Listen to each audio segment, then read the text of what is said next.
اعوذ باللہ من الشیطان الرجیم بسم اللہ الرحمن الرحیم الحمد للہ رب العالمین والصلاة والسلام علی رسولہ الکریم اما بعد ربنا آتنا فی الدنیا حسنۃ وفی الآخرۃ حسنۃ وقنا عذاب النار رب اشرح لی صدری ویسر لی امری واحلل عقدۃ من لسانی یفقہوا قولی آمین۔ السلام علیکم ورحمۃ اللہ وبرکاتہ۔ Do all the preparations for Ramzan before Ramzan begins۔ لیکن رمضان اپنے آپ میں ایک بہت ہی بڑا اہم ٹاپک ہے، بہت ہی بڑی عبادت ہے ہماری زندگی میں۔ اس کی تیاری ہونی چاہیے اچھی خاصی پلاننگ کے ساتھ۔ لیکن اپنے آپ کو، اپنے مائنڈ کو پریپیئر کریں رمضان کے لیے، تیاری کے ساتھ داخل ہوں رمضان میں، ورنہ جیسا چلا آ رہا ہے پورا سال، جو سال کے 11 مہینے گزرے دوسری تمام مصروفیات کے ساتھ، جلدی نمازوں کو ادا کر لیا، تھوڑا سا قرآن پڑھ لیا، یا پھر وہ بھی نہیں۔ رمضان کی تیاری ہونی چاہیے رمضان میں داخل ہونے سے پہلے۔ اپنے سارے کاموں سے فارغ ہو جائیں جنہیں آپ ایک مہینہ نہ بھی کریں تو کوئی فرق نہ پڑے۔ ایسا نہ ہو کہ ان پریپیئرڈ ہم انٹر ہو جائیں رمضان میں اور رینڈمنس فیل کریں کہ کیا کام، کیا عمل کرنا ہے اور کیا کام نہیں کرنا ہے، یا رمضان کے گزرنے کے بعد افسوس ہو کہ ہم نے کچھ نہیں کیا۔ جتنا ویل پریپیئرڈ ہوں گے ہم، اتنا ہی بہتر ہے ہمارے لیے۔ Undoubtedly man prepares for everything beforehand. چاہے ہمیں کہیں جانا ہو، یا ہمارے گھر کوئی آ رہا ہو، یا اپنا خود کا کوئی بھی ذاتی کام ہو، یا بزنس سے ریلیٹڈ ہو سکتا ہے، ہر چیز کی ہم پہلے سے ہی تیاری کرتے ہیں۔ بغیر تیاری کے، بغیر پلاننگ کے تو کوئی بھی کام خراب ہو جاتا ہے، یا پھر اس کا رزلٹ ویسا نہیں ہوتا جیسا کہ ہمیں چاہیے ہوتا ہے۔ اور یہ دیکھیں، یہ تو دنیائی کاموں کی بات ہو گئی، لیکن جو چیز، جو کام ہمارا دنیا کے ساتھ ساتھ آخرت کا ہو، آفٹر ڈیتھ کے لیے ہو، تو یقیناً ہمیں اس چیز کی بہت زیادہ فکر ہونی چاہیے، کچھ بھی ضائع نہیں ہونا چاہیے، خاص طور پر ہمارا قیمتی وقت جسے ہم اپنے آفٹر ڈیتھ کے لیے استعمال کریں۔ یہ ایک بہت ہی اچھا موقع ہے رمضان کا ایک انسان کے پاس۔ ہمیں اپنے آپ کو اور اپنے مائنڈ کو پہلے سے ہی پریپیئر کر لینا چاہیے۔ Good take care of your health along with your عبادت۔ لیکن رمضان جو بابرکت مہینہ ہے، یہ دسترخوان سجانے کا، کھانے پینے کا مہینہ نہیں ہے، یہ اللہ سبحانہ وتعالیٰ کی عبادت کا مہینہ ہے، بھوکا اور پیاسا رہنے کا مہینہ ہے۔ اس بات کو ہمیں سمجھنا بہت ضروری ہے۔ گھر میں دیکھیں جتنے افراد ہوتے ہیں، سبھی کی الگ الگ ڈیمانڈز ہوتی ہیں۔ پھر جو گھر کی خواتین ہوتی ہیں، ان کا زیادہ وقت پھر صرف کچن میں ہی گزرتا ہے، جبکہ ہم سبھی کا فل فوکس رمضان ہونا چاہیے، چاہے میل ہو یا فیمیل ہو، ہمارا زیادہ وقت اللہ سبحانہ وتعالیٰ کی عبادت میں گزرے۔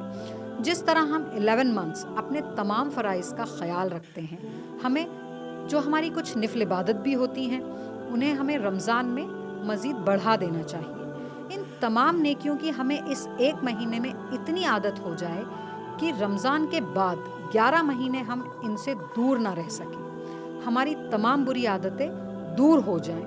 جھوٹ بولنا، کسی کی غیبت کرنا، کسی کو تکلیف پہنچانا، ان تمام گناہوں کے لیے ہمیں وقت ہی نہ مل پائے۔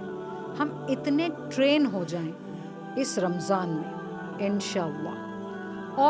اور دیکھیں، اپنی عبادت کے ساتھ ساتھ اپنی صحت کا بھی خیال رکھیں۔ رمضان ہو یا غیر رمضان، صحت کا ہمیشہ خیال رکھیں۔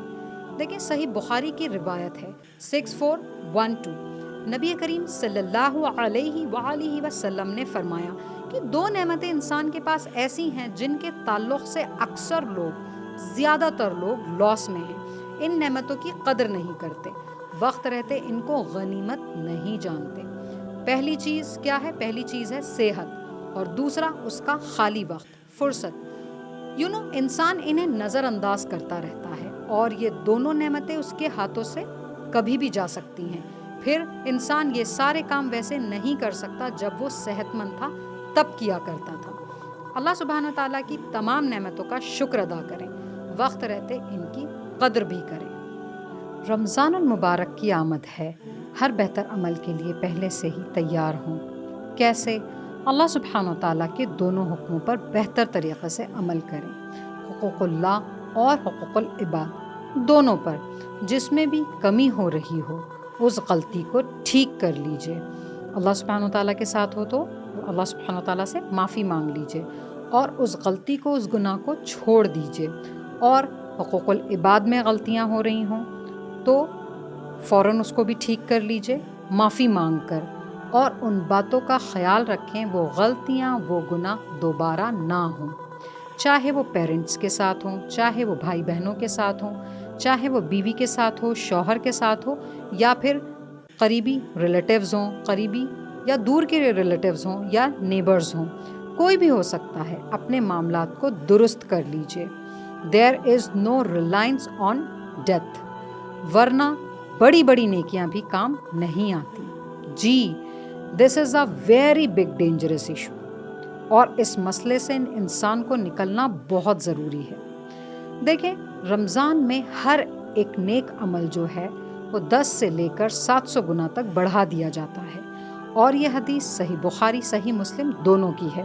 مشکات میں اس کا نمبر ہے 1959۔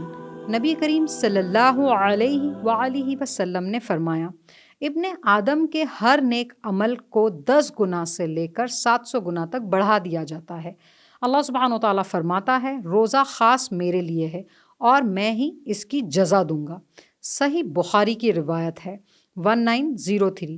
نبی کریم صلی اللہ علیہ وآلہ وسلم نے فرمایا، اگر کوئی شخص جھوٹ بولنا اور دغا بازی کرنا روزہ رکھ کر بھی چھوڑے نہ، تو اللہ سبحانہ و تعالیٰ کو اس کی کوئی ضرورت نہیں کہ وہ اپنا کھانا پینا چھوڑ دے۔ جی، دیکھیں، رمضان شروع ہونے سے پہلے اپنی نمازوں کو بھی چیک کر لیں، جو کچھ اس میں غلطیاں ہیں اسے ٹھیک کر لیں۔ قرآن کو دیکھ لیں، قرآن میں جو غلطیاں ہیں وہ بھی ٹھیک کر لیں۔ قرآن کو دیکھیں، یا ظاہر بات ہے یہ مہینہ جو ہے یہ قرآن کا ہی مہینہ ہے، قرآن یاد کیجئے تاکہ نمازوں میں لمبی قرأت کر سکیں، اور اپنی نمازوں کو اور بھی سکون سے، اطمینان سے ادا کیجئے۔ یہ ایک انسان کے لیے ٹریننگ کا منتھ ہے، اسے پورے سال کے لیے ٹرین کیا جاتا ہے کہ وہ اپنے پورے سال کے معاملات کے ساتھ کیسے ڈیل کر سکے۔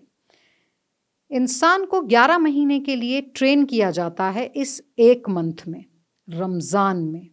جی، وآخر دعوانا ان الحمد للہ رب العالمین۔